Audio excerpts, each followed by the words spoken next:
सुप्रभात दगड़ियों, पै लाख बुजुर्गों मी अभिजात कांडपाल स्वागत छू तुम्हार पी फॉर पहाड़ न्यूज खबरों बुलेटिन में। आज छू शनिवार दिन और 26 जुलाई 2025। आज बुलेटिन शुरू करण है पहली कारगिल विजय दिवस मौके में पी फॉर पहाड़ न्यूज पूरी टीम शहीदों के श्रद्धांजलि अर्पित करण है। आज बुलेटिन में हम बात करों परमवीर चक्र विजेताओं लीजी है ठूल घोषणा। साथ में चर्चा है राजस्थान में स्कूल छत गिरबे 7 नांतिनुक मौत के बाद उत्तराखंड सरकार नीति खुलण बार में अफसर व कर्मचारियों का करतूत लेवतूल। बुलेटिन में द्वि सकारात्मक पहलू खबर रह रहा है। अंत तक बुलेटिन का जरूर देखिए किले की ये द्वि खबर आई रह सकनी। अब वीडियो की शुरुआत कर लूँ आज पंचांग बटी।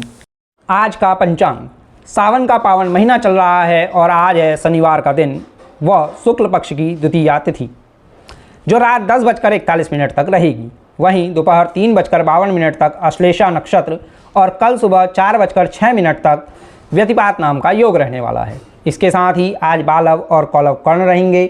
सुबह 10:57 के बाद कौलव कर्ण शुरू हो चुका है। शुभ मुहूर्तों के लिहाज से देखें तो आज दोपहर 12 बजे से 12:55 तक अभिजित मुहूर्त और दोपहर 2:16 से 3:52 तक अमृत काल रहेगा। अब शुरू करते हैं आज का न्यूज बुलेटिन। कारगिल विजय दिवस पर उत्तराखंड में हुआ ऐलान। अब परमवीर चक्र विजेताओं को मिलेगी 1.5 करोड़ रुपए की अनुग्रह राशि। उत्तराखंड के मुख्यमंत्री पुष्कर सिंह धामी ने कारगिल विजय दिवस के पहले दिन यानी शुक्रवार को परमवीर चक्र विजेताओं को मिलने वाली अनुग्रह राशि 50 लाख से बढ़ाकर 1.5 करोड़ रुपए किए जाने का ऐलान किया है। इसके अलावा उन्हें बतौर वार्षिक अनुदान राशि 3 लाख रुपए भी मिलते रहेंगे। मुख्यमंत्री ने यह घोषणा अपने स्वर्गीय पिता सूबेदार शेर सिंह धामी की पुण्यतिथि के मौके पर आयोजित एक कार्यक्रम में की। इससे पहले जून 2022 में परमवीर चक्र विजेता को मिलने वाली अनुग्रह राशि को 30 लाख रुपए से बढ़ाकर 50 लाख रुपए किया गया था। बुलेटिन में अगली खबर है राजस्थान में स्कूल की छत गिरने से 7 बच्चों की मौत होने के बाद टूटी नींद। अब उत्तराखंड में होगा स्कूल बिल्डिंग्स का सेफ्टी ऑडिट। शुक्रवार को राजस्थान के झालावाड़ में एक स्कूल की छत गिरने से कम 7 बच्चों की मौत होने के बाद उत्तराखंड सरकार की नींद टूटी है। सरकार ने राज्य के सभी स्कूलों की बिल्डिंग्स का सेफ्टी ऑडिट करने और जर्जर एवं असुरक्षित स्कूल भवनों में बच्चों को किसी भी हाल में न बैठाने का निर्देश दिया है। मुख्यमंत्री पुष्कर सिंह धामी ने बैठक कर अफसरों से कहा है कि जिन स्कूलों की बिल्डिंग्स में मरम्मत हो सकती है वहाँ मरम्मत कर और जहाँ पुनर्निर्माण की ज़रूरत है वहाँ के लिए एक्शन प्लान बनाकर पुनर्निर्माण कराएं। इसके साथ ही मुख्यमंत्री ने राज्य के सभी पुलों का सेफ्टी ऑडिट कर उनकी भी रिपेयरिंग और कंस्ट्रक्शन कराने को कहा है। गौरतलब है कि पिछले दिनों सोशल मीडिया पर कई स्कूलों के जर्जर हाल भवनों की वीडियोस वायरल हुई थी।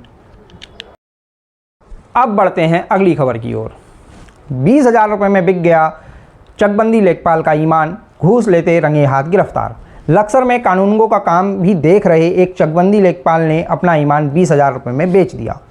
दरअसल यहां चकबंदी लेखपाल सुभाष कुमार को विजिलेंस की टीम ने 20,000 रुपये की घूस लेते हुए रंगे हाथों गिरफ्तार किया है।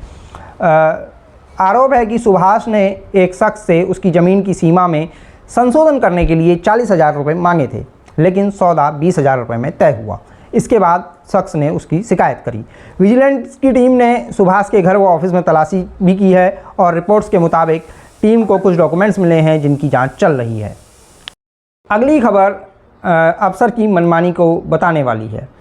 उत्तराखंड में इको टूरिज्म के नाम पर किया गया करोड़ों रुपए का घालमेल, आईएएफएस अफसर से मांगा गया जवाब। पिथौरागढ़ के मुनस्यारी में इको टूरिज्म के नाम पर करोड़ों रुपए के घालमेल का मामला सामने आया है। मामले को लेकर सरकार ने पिथौरागढ़ के तत्कालीन प्रभागी वनाधिकारी यानी डीएफओ और मौजूदा conservator of forest IFS officer Vinay Bhargava से 15 दिनों में जवाब देने को कहा है।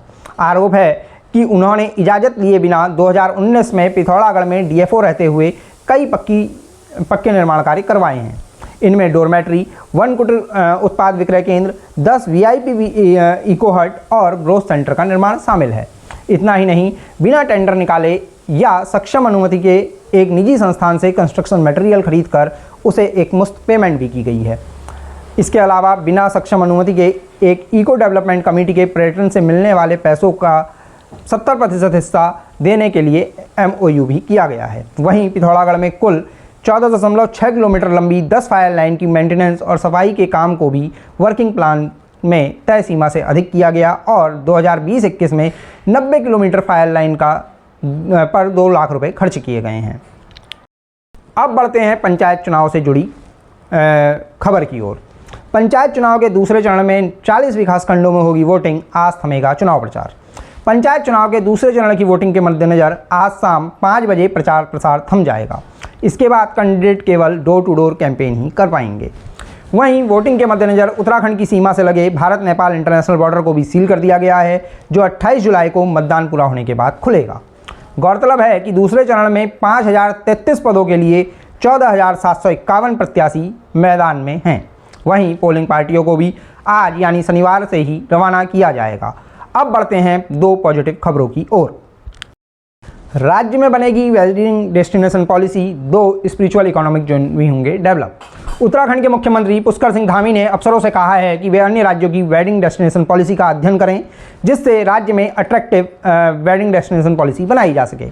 इसके साथ ही उन्होंने बतौर वेडिंग डेस्टिनेशन डेवलप किए जा रहे त्रियुगी नारायण समेत अन्य जगहों के डेवलपमेंट में तेजी लाने और इन स्थलों के विकास में क्वालिटी और सांस्कृतिक गरिमा का विशेष ध्यान रखने को भी कहा है।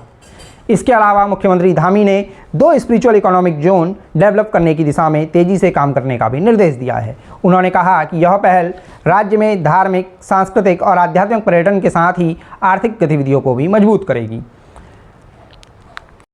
अब बढ़ते हैं बुलेटिन की आखिरी खबर की ओर।